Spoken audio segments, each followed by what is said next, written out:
Pero ang Dios naghatag nato og hangin tibuok adlaw, tibuok bulan, tibuok tuig, naghatag og libre nga hangin dol. Mo nindot ni kaayo akong tips karong gabi una. Pasalamat ni sa atong kinabuhi. Dol, ang Ginoo kanunay natong pasalamatan sa tanang panahon o sa tanang oras, sa tanang adlaw, sa tanang butang nga imong maangkon, atong pasalamatan kay nganong man dol, tungod kay siya ang tag-iya sa atong kinabuhi.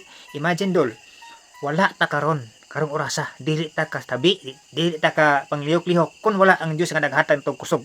Labaw sa tanan, wala tayo gininhawa karon kung wala siya naghatag nato og hangin nga atong gininhawa. Libre ra adto ka sa ospital.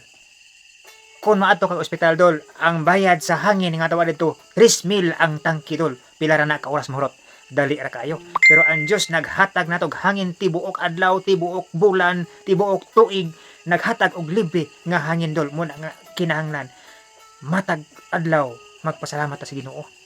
Mukaon ta, magpasalamat ta, matulog ta, mopasalamat ta, mumata, mopasalamat ta, sa tanan nga moabot sa imong kinabuhi, pasalamatan nato ang Ginoo dol. Dol, ang link ani dol wala diri dol. Naa sa Bible. Ukban niyo na, basaha.